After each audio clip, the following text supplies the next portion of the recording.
Bienvenue à notre méditation quotidienne de la parole de Dieu. En ce 15 mars, les lectures nous parlent de fidélité, de sincérité et d'humilité. Dieu veut un cœur qui l'aime et le connaît, et Jésus nous enseigne que celui qui s'abaisse sera élevé.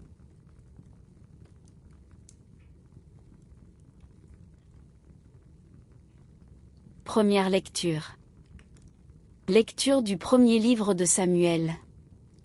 En ces jours-là, le Seigneur dit à Samuel: Prends une corne que tu rempliras d'huile, et pars. Je t'envoie auprès de Jessé de Bethléem, car j'ai vu parmi ses fils mon roi. Lorsqu'ils arrivèrent et que Samuel aperçut Eliab, il se dit: Sûrement, c'est lui le Messie, lui qui recevra l'onction du Seigneur. Mais le Seigneur dit à Samuel: Ne considère pas son apparence ni sa haute taille, car je l'ai écarté. Dieu ne regarde pas comme les hommes. Les hommes regardent l'apparence, mais le Seigneur regarde le cœur. Jessé présenta ainsi à Samuel ses 7 fils. Et Samuel lui dit: Le Seigneur n'a choisi aucun de ceux-là. Alors Samuel dit à Jessé: N'as-tu pas d'autres garçons? Jessé répondit: Il reste encore le plus jeune, il est en train de garder le troupeau. Alors Samuel dit à Jessé: Envoie le chercher. Nous ne nous mettrons pas à table tant qu'il ne sera pas arrivé. Jessé le fit donc venir. Le garçon était roux, il avait de beaux yeux, il était beau. Le Seigneur dit alors: Lève-toi, donne-lui l'onction, c'est lui. Samuel prit la corne pleine d'huile, et lui donna l'onction au milieu de ses frères. L'Esprit du Seigneur s'empara de David à partir de ce jour-là. Parole du Seigneur.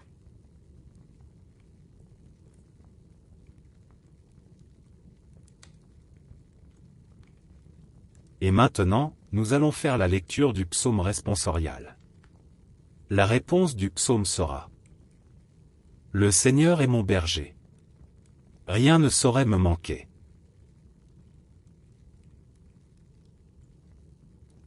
Le Seigneur est mon berger. Je ne manque de rien. Sur des prés d'herbes fraîches, il me fait reposer.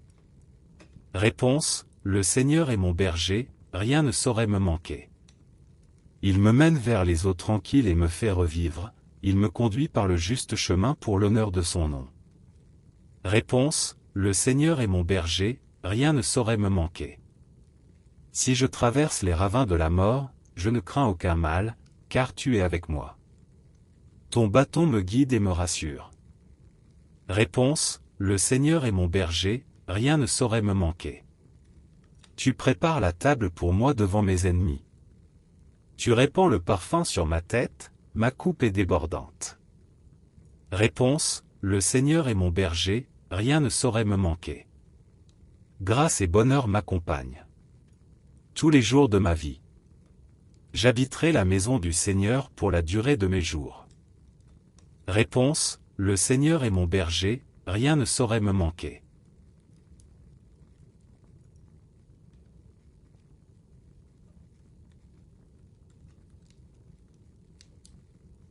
Deuxième lecture. Lecture de la lettre de saint Paul apôtre aux Éphésiens. Frères, autrefois, vous étiez ténèbres. Maintenant, dans le Seigneur, vous êtes lumière. Conduisez-vous comme des enfants de lumière. Or la lumière a pour fruit tout ce qui est bonté, justice et vérité.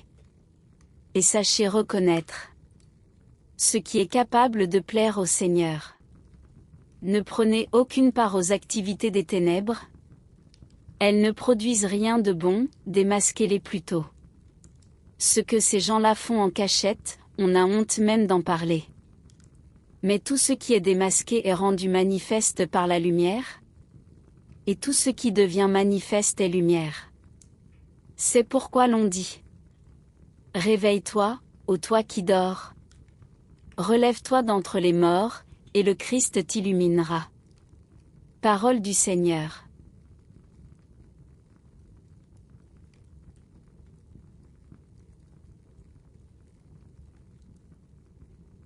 Gloire et louange à toi. Seigneur Jésus. Moi, je suis la lumière du monde, dit le Seigneur. Celui qui me suit aura la lumière de la vie. Gloire et louange à toi. Seigneur Jésus.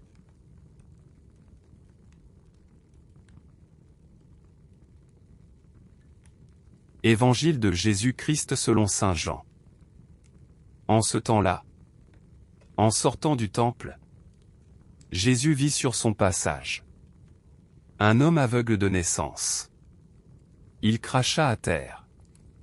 Et, avec la salive, il fit de la boue, puis il appliqua la boue sur les yeux de l'aveugle, et lui dit : « Va te laver à la piscine de Siloé. » Ce nom se traduit « envoyé ». L'aveugle y alla donc, et il se lava.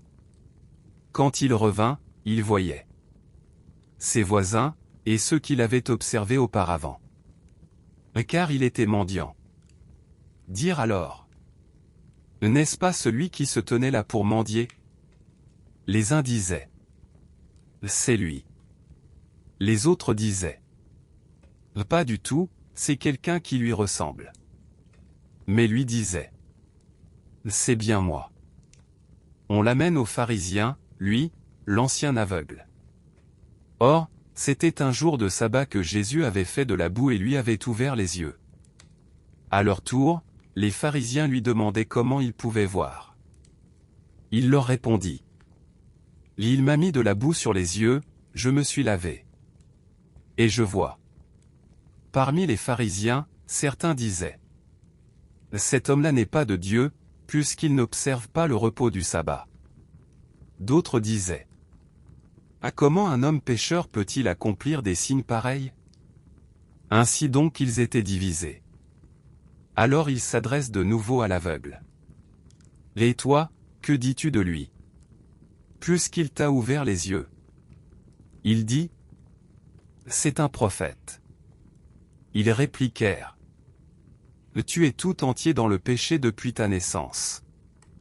Et tu nous fais la leçon ? Et ils le jetèrent dehors. Jésus apprit qu'il l'avait jeté dehors. Il le retrouva et lui dit : Crois-tu au Fils de l'homme ? Il répondit : Et qui est-il, Seigneur ? Pour que je croie en lui. Jésus lui dit : Tu le vois, et c'est lui qui te parle. Il dit : Je crois, Seigneur. Et il se prosterna devant lui. Acclamons la parole de Dieu.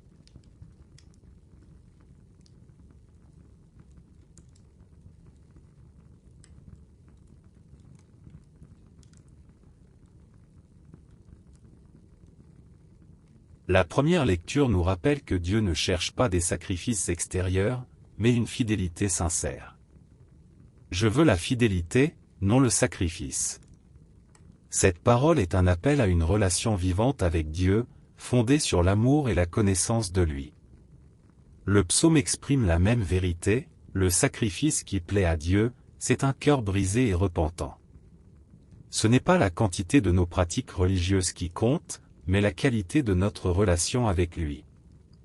Dans l'Évangile, Jésus oppose le pharisien et le publicain. Le pharisien se glorifie de ses œuvres et méprise les autres. Le publicain, lui, reconnaît sa pauvreté et implore la miséricorde de Dieu. Jésus affirme que c'est lui qui est justifié. La vraie justice vient de l'humilité et de la confiance en Dieu, non de l'orgueil ou de l'autosatisfaction.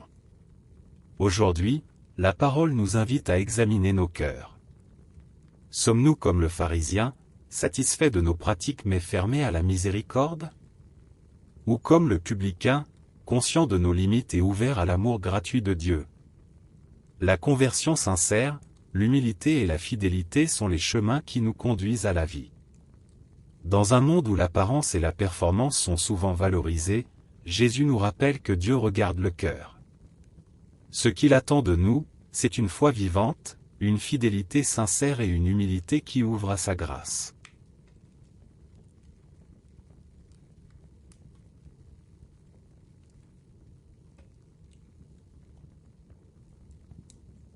Seigneur, Tu veux la fidélité et non le sacrifice. Accueille nos cœurs brisés et repentants.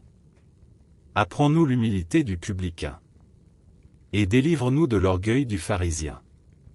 Fais de nous des témoins de ton amour, qui vivent une foi sincère et fidèle. Amen.